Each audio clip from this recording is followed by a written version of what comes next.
All right. On behalf of the programs in occupational therapy, we would like to welcome you to the fall 2023 Capstone presentations of our post-professional OTD program. I am Dr. Rochelle Mendonça, the post-professional director of the OTD programs. We have one wonderful doctoral student today, Jed David, who will be presenting his capstone journey and his final capstone project today. To begin with, I would like to invite Dr. Dawn Nielsen, our program director and professor of the programs in occupational therapy, to offer a few words. Thank you, Dr. Mendonça. I would also like to welcome all of you on behalf of the programs in occupational therapy to the post-professional Doctor of Occupational Therapy capstone presentations. As many of you are aware, the doctoral capstone is the culmination of each student's doctoral journey, and it really is a testament to their creativity and all of their hard work and dedication. So Jed, I would really like to take this moment to congratulate you on reaching this very important milestone. I'm very excited to hear more about your doctoral journey and the results of your research. So again, congratulations. Let's give Jed a quick round of applause. I would also like to thank Dr. Rochelle Mendonça for her incredible leadership and work in directing the post-professional OTD programs, and all of our teaching faculty and research mentors. We truly have an incredible team of educators and mentors that support our students along the way, and we're grateful to each and every one of them. So I'm going to turn this back over to Dr. Mendonça. Thank you so much, Dr. Nielsen. I'm now going to turn it over to Dr. Razan Ahmed to introduce our wonderful doctoral student today. Good morning, everyone. I'm really excited to introduce Jed today and listen to his capstone presentation. But let me tell you a little bit about Jed. Jed was born in Cebu City, Philippines, and he immigrated to the US at the age of 5. He grew up in Los Angeles, where he currently resides. He graduated from the University of Southern California with a bachelor's degree in public policy, management, and planning. And he received a master's degree in occupational therapy from the Columbia University. Jed has spent the majority of his career in pediatrics and completed the Robert Wood Johnson Foundation Clinical Scholars Fellowship, where he began to deepen his learning about mental health and the Filipino community, which then led him to pursuing this post-professional degree in occupational therapy. His first introduction, though, to learning more about the historical narratives of the Filipino community was through the occupation of Philippine folk dance and song, which will always be part of his being. So he will be presenting his work today. His presentation is titled Kuwanto, Narratives of Immigration, Generation, and Mental Health. Jed, take it away. Thank you, Dr. Mendonça, Nielsen, and Dr. Ahmed. Greetings, mabuhay, and thank you for attending my capstone presentation. Cuento means story in Tagalog, and I intend to highlight the importance of the narratives of the people with Philippine ancestry and the contexts that have impacted our occupations and our occupational participation. Before we move forward, I want to be mindful that the topic of mental health and the historical context I will deliver may bring up feelings and experiences. There will be photos or words that may have an impact on you during this presentation. The intention here is to deliver scholarly findings and deep learning on this topic in the hope of enriching and enlightening. I encourage you to adjust your participation during this presentation as needed to ensure your well-being. I would like to express my gratitude for the people who came before me and whose stories of generational sacrifice and resilience have inspired me in this doctoral journey. I want to dedicate this presentation to community organizations, activists, scholars, and professionals who have shared these stories in creative and innovative ways. I've had the privilege to be a storyteller through Philippine folk dance alongside my Kayamanan ng Lahi Philippine folk arts family, and have collaborated with health professionals, artists, community members, and Filipino families who have also dedicated their lives to this work. Personally, I am humbled and honored to be able to focus my doctoral journey on this topic, as I would have produced a different body of work had I not learned and been mentored by my community. So salamat, thank you to my community for imbuing me with the values and stories of my people, enriching my DNA and expressing it in my own way as an occupational therapist. Throughout my doctoral journey, I found that the thread that connects my body of work are the narratives of immigration, generation, and mental health. In this presentation, I will highlight a theory-based practice model, an assessment tool development, and my capstone project of a scoping review. The Philippines was colonized by Spain from 1521 to 1898, and this greatly impacted the culture and the society of the Filipino people. Sinisa Choi, Joseph, and Rosenberg, 2003. Because of colonization, the narratives of Filipino people include a history of enslavement and oppression. Over 300 years of Spanish colonization, followed by 50 years of annexation by the United States, can be described in the field of occupational therapy as occupational colonization. According to Pollard, Cronenberg, and Sacolario, 2008, occupational colonization is the intentional depersonalization of indigenous people and the negation of their culture, their legitimate existence as a society, and the imposing, in this case, Spanish and American culture and practices, which ultimately shaped the people's occupational participation throughout time. This critically relates to the narratives of Filipino people with respect to the historical trauma, the systemic oppression that have affected the people and our health outcomes. History impacts narratives, and narrative can serve as a significant part of shaping health outcomes, according to Sharon, 2001. A significant narrative I came across in my research is one I noticed in a souvenir pamphlet in the 1904 World's Fair. The 1904 World's Fair in St. Louis brought villages of people from the Philippines to the US to be put on display for the attendees of the fair. The words inside the pamphlets describe indigenous people as primitive and those who were colonized by the Spanish as refined and educated and are the real people of the Philippines. So even in the 1900s, negative narratives of Filipino people existed and were perpetuated through a literary example of occupational colonization. Throughout history and beyond the 1904 World's Fair, narratives that discriminated against Filipino people continued, and people were not immune to overt and covert discrimination and racism, according to Nadal and colleagues, 2011. Our vulnerability to many forms of hate were an impact of the migration of people from the Philippines to fill labor shortages in nursing, pineapple plantations in Hawaii, canneries in Alaska, and agriculture in California, according to Sinisa Choi, Joseph, and Rosenberg, 2003. In the 1930s, letters like this were typical in California, where many Filipino farm workers lived, perpetuating hateful narratives and perceptions about Filipinos. Signs at public places, like at a swimming pool, would state "no dogs or Filipinos allowed in a pool."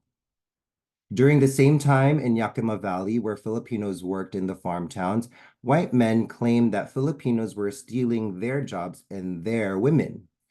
The hate for Filipinos in Yakima Valley is historically known as the Yakima Terror, where mobs of white men would raid the homes and boarding houses to beat Filipino immigrants.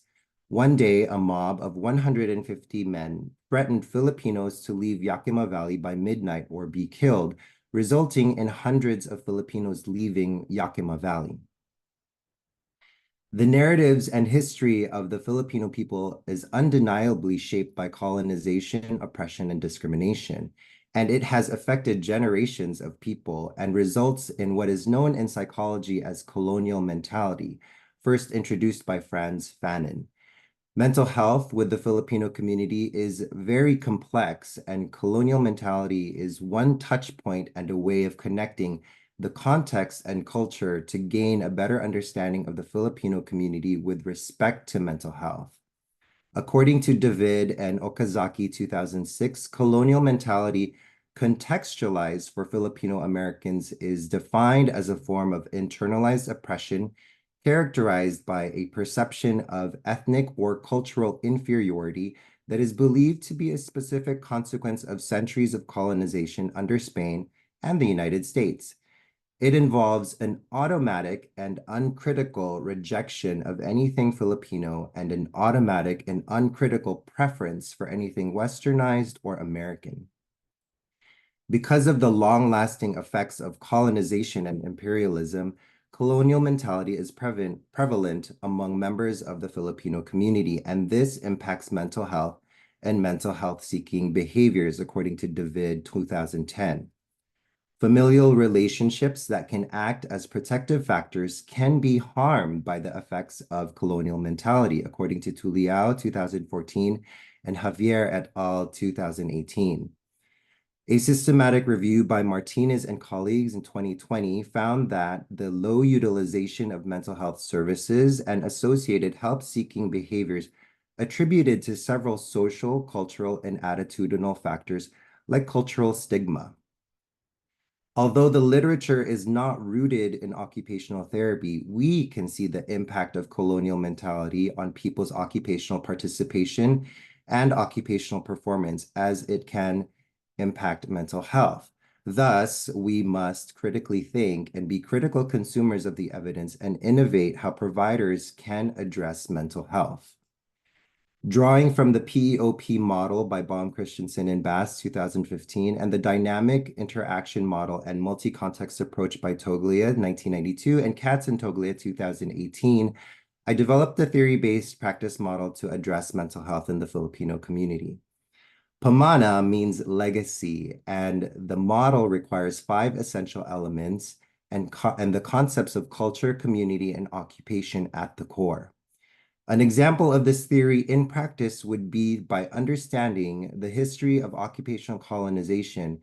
An OT can identify colonial mentality in a client who has Philippine ancestry and assess negative self-talk or impacts someone with severe mental illness, or how substance abuse or someone with substance abuse disorder, and choose wisely with an assessment tool that can capture the nuances of the client's context and culture alongside other mental health assessment tools. In a pediatric setting, knowing about the cultural core value of kapwa, which is shared humanity or shared identity, can be a way to utilize the relational nature of Filipinos to help a parent navigate and cope with a new diagnosis of autism or Down syndrome about their child, or modify how to teach a constraint-induced movement therapy protocol by involving the members of the generational household. Javier and colleagues 2020 have utilized the strength of the core value of kapwa in conducting focus groups with the community to create a shared definition of mental health. Building from one of the Pamana model elements regarding assessment occurring at the population level, I drafted an assessment tool with the intention of centering it and making it relevant to Filipino culture, for example, with the domain of occupational identity. In his Eleanor Clark's legal lecture, Charles Christensen, 1999, wrote about the interweaving of people's lives as being socially interconnected by identities and context. This is the essence of the occupational identity domain of the assessment tool. Similarly, Felipe Landa Jocano, a Filipino anthropologist, also describes an intertwining of the essence of individuals and their meaning and value based on the context in his explanation of the words halaga, which is value or worth, and kapwa, which is shared identity or shared humanity. Both values noted by Jocano also illustrate occupational identity as described by Christensen. In the occupational identity domain of the assessment tool, items ask respondents about choices and support in developing their own meaningful occupational identities, such as the choice of a career, routines, education, and civic engagement. This is one example of being intentional about culturally centered or culturally relevant assessment tool development. The assessment tool asks for demographic data as well as polytomous scales separated into 3 domains: community, culture, and occupational identity. Each item poses a stem to prompt the responder to answer a 4-point Likert type agreement scale. The tool provides opportunities to remark on relevant cultural and contextual factors, such as generational identity and relocation to the US, for example. The second form of the tool is intended to further explore the impact of the client's narrative on their mental health through a semi-structured interview. Question formats are inspired from Zaharia's 2018, who examined and articulated the benefits of narrative-based medicine. Furthermore, the assessment tool is intentionally designed that, if needed, it can collect metadata to understand mental health at a population level. The previous work shaped my capstone project as it was an opportunity to explore the literature with a formal scoping review. I thought about people I knew who suffered from mental illness, and I wondered if there could have been other methods of assessment that would have helped us all deepen our understanding about them. So with the guidance of my doctoral mentor, Dr. Hamed, we decided to conduct a scoping review to explore the literature on available assessment tools related to Filipino mental health. The scoping review was intended to answer a clinical question, and it would show any gaps in the literature specific to occupational therapy involving the Filipino community. The structure to help guide the process of the scoping review derived from the recommended framework developed by Arksey and O'Malley 2005. We are currently in stage 5 of the process with respect to drafting the manuscript for publication submission. The search strategy we implemented took a specific to general approach to searching the literature. And because the initial Boolean search methods garnered too few results, we needed to expand the keywords and removed restrictions on country and occupational therapy to cast a wider net and expand the scope. Following the search, the articles were imported into Covidence to organize and screen for inclusion or exclusion. After duplicate articles were removed, the reviewing team screened 159 abstracts and titles independently. The 2 reviewers on the team provided comments and notes as to whether the article was included, excluded, or needed further discussion. Afterwards, a full text review meeting was conducted by the review team to discuss and resolve disagreements. Studies were determined eligible for inclusion if they included Filipinos as the population of focus. Studies that involve the use of assessment tools, screening tools, or the assessment of mental health related programs, mental health, mental illness, well-being, quality of life, or wellness were included for review. Any outcomes relating to mental health, well-being, wellness, quality of life, or cognitive health were also included. Studies that were research studies, intervention studies, evaluation research, community-based research, or neuroscience were eligible for review. If any letters to editors or opinion pieces were found relevant, they were included as literature to support the background on the topic. Any gray literature, posters, newspapers, non-research or non-scientific publications were excluded. Articles of any year were included and only English written journals were considered. A total of 37 articles were included in the review and data was extracted from those articles. Data charting involved the years articles were published, the countries studies were conducted, assessment tools utilized, and the population of focus, as well as professionals utilizing the assessment tools. There were familiar assessment tools that were present and commonly used, such as the GAD-7, the K6, and the PHQs. And then there were unique ones that were very specific to the study's design, such as the video game addiction test and the body image quality of life inventory. A key finding through this scoping review is the use of 2 assessment tools that are specific to the narratives and context of Filipino Americans. That shows promise in the need for a culturally centered and contextually focused assessment tool. The short acculturation scale for Filipino Americans and the enculturation scale for Filipino Americans are both relevant to context and culture specific to Filipinos and were utilized in different studies related to mental health. Things to consider in this scoping review: seeing oneself in others is a Filipino cultural operating system. I see myself, my family, and my community in the literature. I hope that more occupational therapy scholars representing the Filipino community will grow, considering the limited results with an expanded search.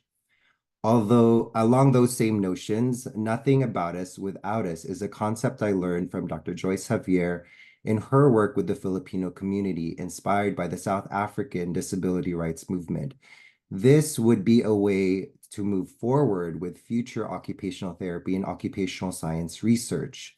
If colonial mentality is an automatic and uncritical preference for anything Western, then one approach would be a decolonized mentality of research and practice by intentionally and explicitly making it culturally relevant or culturally centered for the specific community.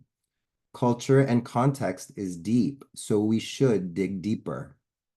With all the scholars I've come across through the literature on this topic, I'm curious if there is any interdisciplinary research forum or symposium that brings people together of different disciplines to teach and learn collectively about this topic. With that, other notable scholars from different disciplines who conduct research on this topic were surprisingly not captured. This capstone project contributes to diversifying the research about the Filipino community and highlights Filipino people are not a monolith and that mental health challenges vary. It highlights the need to have culturally centered occupational therapy practice in this global society, and more research is needed to increase the evidence by the people from the community and with the community. This makes a case for occupation-based assessment tools and more rigorous research to contribute to evidence-based practice. It contributes to choosing wisely and comprehensively about assessment tools and approaches.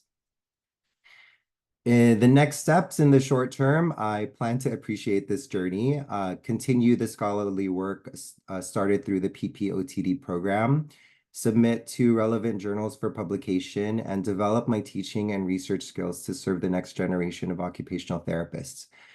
In the long term, potential research on acculturation and occupation and intergenerational cultural conflict, a professional certificate in narrative medicine, continuing to contribute to non-Western perspectives of occupation, possibly a U.S. Fulbright Scholar Program grant to conduct teaching and research as part of raising awareness of culturally centered occupational therapy practice, and collectively change the narrative.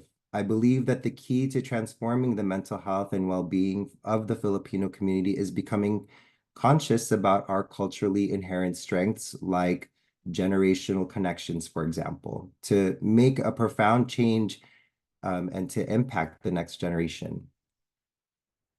I acknowledge that this work is deeply personal, which is a level of vulnerability I think is important to remember.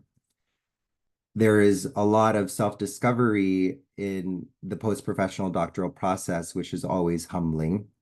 And gratitude for the mental health curriculum at Columbia was how I learned about the post-professional doctorate program. So I am grateful for Dr. Emily Raphael Greenfield for encouraging me to reach out to Dr. Lennon Grajo about the program to deepen my learning. And so in looking back, I must always remember gratitude to be able to begin again. Finally, I have gratitude for my doctoral peers, doctoral faculty, and Drs. Hamed, Grajo, and Mendonça. Special appreciation to my family, my friends, and loved ones, and my community for being with me throughout this journey, always and in all ways. This quote from Andre de Shields has resonated with me throughout this journey and reminds me that there is no finish line, purely transitions and transformation. Thank you.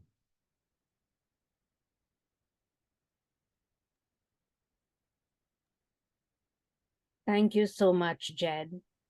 I'm first going to open it up to Dr. Hamed to ask opening questions, and then if anyone has questions, you can raise your hand or you can put them in the chat. Go ahead, Dr. Hamed.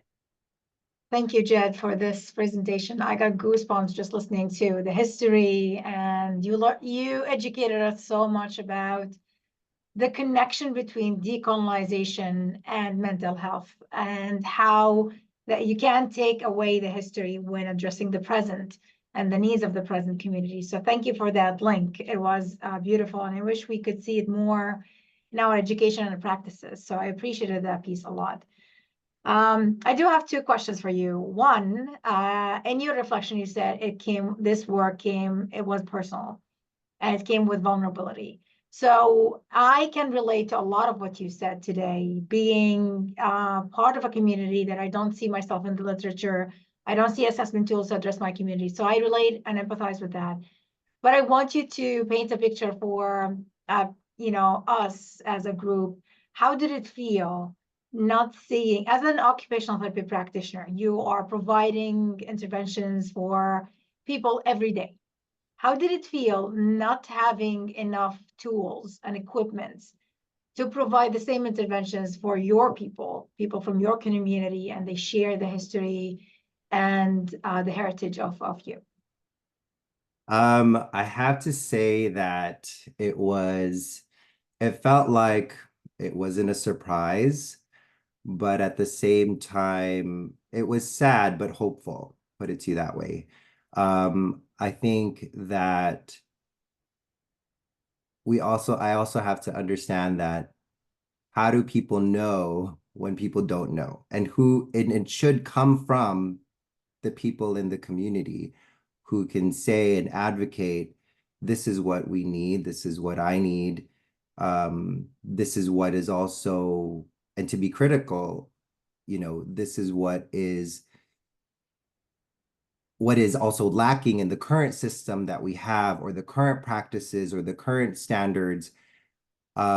Fortunately, I mean, I feel fortunate as, an occupational therapist that there is information about culturally centered care. There is ways to look into that, but it's not, I mean, if I don't do it, who will? That's the kind of way I was thinking about it.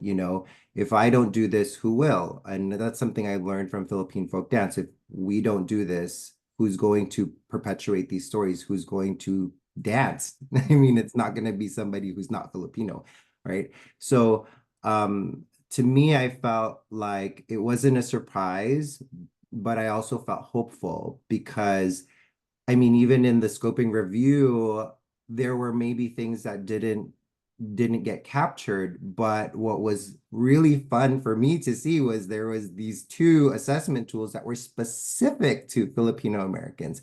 And funny enough, one of them was from a nurse who, she's a nurse and a professor who is Filipina, who I happened to have taken a research course at Children's Hospital way before I became an occupational therapist when I was an aide. So to me, that was like, I hope someone will give that. I mean, I hope I will be that person for someone in the future. And so there is hope. I feel hopeful, but it also is a little bit, yeah, you can't be sad with it to think that there wasn't enough. But obviously there's something that has happened or has been doing right with this profession, that I'm able to be here right now, to be able to talk about this in this way, to be able to share it in this way. I was thinking about this last night. I wonder if physical therapy or speech therapy could do a similar type of presentation in this form with our theories and our, models. So that was just a question. I actually don't know, but so I feel hopeful because I'm in the right place, I think. Yeah. That's great. That's a great reflection. I appreciate that. Okay, so my second question is linked to your role. So an like an OTD is meant to prepare someone who can create change in their own settings and environments. So this is what we are hoping, that you will take this important work and actually change things for your community. And you dedicated this work to your ancestors, to the activists, to the advocates of the Filipino community. So my question to you is, this is important work, obviously, you made it very clear. My question is specific to primary healthcare.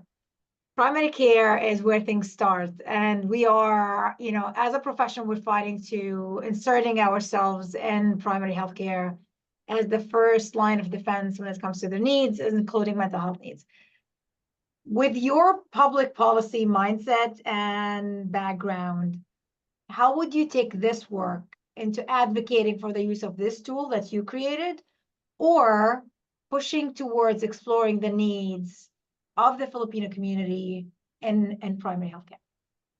Oh man, that is a loaded question, obviously, because there is so many ways that I guess, fortunately, there are many entry points. There are many ways to be an activist and an advocate for culturally centered care, or specific care to the Filipino community.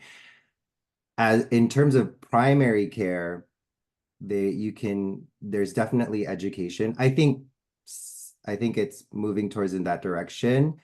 I think there's education that can be done in primary care. However, I also see that, and this is my policy part, is that primary care physicians are also limited with eligibilities, insurance policies, what's covered, what's not covered.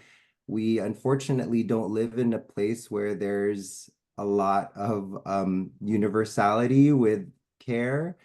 And there's an inequity in terms of care and who's able to provide, an assessment tool or get a occupational therapy evaluation. So there's so much. I think I would say it requires interdisciplinary collaboration for sure. I definitely think that policy has a lot to do with it. And so there's, reimbursement to think about, how it's being reimbursed. So, and sometimes that, from what I've learned, is that when there's evidence, there's a lot more funding that goes into that service. And so I think we've got a long way to go. I do think there are a lot of physician champions out there that are also doing this work, as well as other disciplines that are doing this work, that are championing for it. So I don't know. I'm sure there's somebody in OT land that's also doing it. So I'm not the only one, but that's why I was wondering, it made me think, is there a research forum? Because there's so many people doing this, but is there a research forum that brings together researchers of different disciplines to say, here's how we build the evidence. And if we do this collectively and we take all this evidence from all these different disciplines and say, hey, policymakers, look at what's happening. We need funding for this. And the policymakers will say, okay. And in a perfect world, they will say, okay. And then it will get funded, and then we'll have it primary care. So primary care is deep. So there's a lot more work. I will be happy if this happens in my generation, Yeah. But I do understand that it's like another generation that this is going to be, may have some change. Well, maybe that's your first step then, creating a forum to bring people together. So I will take it that's your first next step in your project. Yes, That'd be a good one. that's what I unmuted myself to say. Jed, you're graduated. That's your next, that can be your next goal then. Yeah, I mean, I myself would love to learn more about research and how to contribute to the evidence in this, in this way, from our profession. Well, thank you for answering my questions. Thank you. We have one question in the chat, and then I'm going to open it up to the audience. So Joyce, and I'm hoping I'm saying this right, Javier. She asked, can you share a practical example of how you can apply what you have learned to your OT practice with Filipino clients or families? Great question, Joyce. A practical example of how you can apply what you have learned in OT practice. Well, let me see. I think one of the ways is like, for example, in feeding, since my background is in pediatrics, understanding that maybe if I don't know, or I'm fortunate to be Filipino and to say, I know that in our household, or primarily in our household, we eat rice, we eat meat, all these, different foods. And for me to understand that and to work with a client who's Filipino and maybe create a different diet or promote or educate about how chewing and swallowing can be affected, or how the child is performing and they're chewing and swallowing, and then making recommendations of certain foods that would align and be a match for their chewing and swallowing abilities. I would know that because I understand the diet of a Filipino, someone who's Filipinx, Filipina, or Filipino. So that's one way I could think of how I've used it in the OT practice. And then also educating others to say, here's what I would also see if that is part of their diet. Is it part of their diet in their household, culturally or contextually? Even if it was something about, their immigration status, and do they have the access to be able to um, retrieve any certain types of materials, or do they have certain things? There's a lot of ways that I think, from what I've learned as an OT, I always say, like, customize it culturally for the person. And sometimes one Filipino household may not be the exact household in another Filipino household. To kind of answer your question the opposite way, Joyce, I've seen the cultural core value of kapwa and maybe a more colonized mentality in a Filipino household in a treatment session go wrong. Like really, it was actually a shock to me. I was like, this doesn't make sense to me. This is so not natural that this family does not want to help each other. Or this family is not helping this child who just vomited and isn't helping to clean up the vomit for with their relative who's sitting right here in the room. And so it was really odd for me, but I think I had to take a step back and say, well, what is the dynamic here? What is also the relationship here? Is this a colonial mentality? Do they understand what kapwa is? What is it? I can't just assume just because they're Filipino, they understand kapwa. So I don't know if I answered your question, Joyce, but I think that's kind of what I was thinking about with your question. Hi, Phyllis. Thank you, Jed. Dr. Simon, do you want to unmute and ask your question? Sure. Jed, congratulations. And I have to say, I have a very special place in my heart because you were in my first class that I was here. So it's amazing to see how far you've come. I'm just sort of curious, when you do this in-depth research, and I appreciate the question before, but have you, from a clinical perspective, has your work and your passions and your work impacted your clinical practice with clients and families from other backgrounds and other cultures? Have you modified your approach, or do you employ other considerations in your practice? Yes.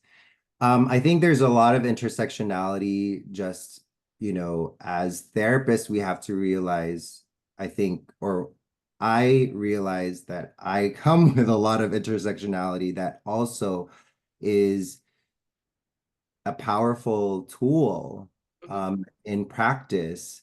And for example, working with a family who is representative of the LGBTQ plus community, and understanding that context and culture is also, there's multiple aspects of that too, and that the partners could be, one partner could be an immigrant, and one partner could be a US citizen.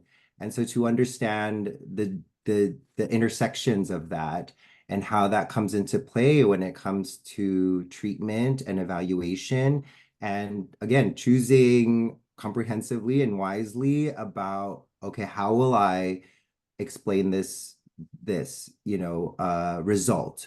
What is then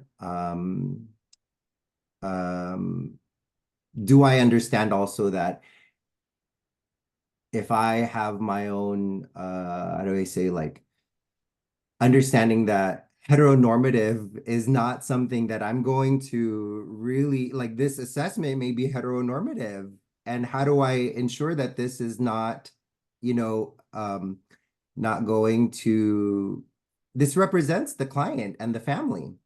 And so I have to consider that also. And so I think that's how it transfers.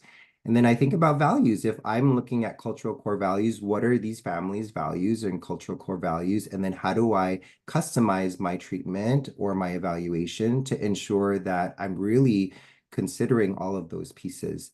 It's tough. It's not easy, but it can be done. Yeah. And I mean, it's tough. There's so many factors involved in that make it really difficult, especially in our systems and the places that we work. Yeah, thank you. That's great. And I was also, just in terms of your question about interdisciplinary platforms, the National Academies of Practice really is an amazing, I can send information for you. I'm part of that organization, but it's an there are 25 academies of different professions, and there's a public policy subcommittee and group also. So we can chat more about it. Thank you. And Phyllis, your capstone presentation was the first one I attended. 4 years ago, almost. Wonderful. Do we have any other questions? Dr. Gillen, go ahead. Jed, congratulations. I can say I knew you when, I know. and I don't know how you don't age. I'm very jealous. I hit milestone this through this doctoral process. I think the OTD makes us all age, right? But anyway, I think the other way to build community, why is I'm not even touching my thing, my camera's moving, is conversations that matter at AOTA, to submit for that. You get like a round table, and then you can start building a community of people that have similar interests. So that's just another idea, but you are super eloquent, and it was fascinating, and congratulations. Thank you. Thank you, Dr. Gillen. Questions, please.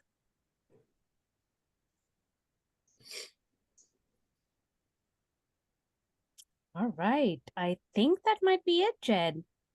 So first, I want to say congratulations, Dr. David.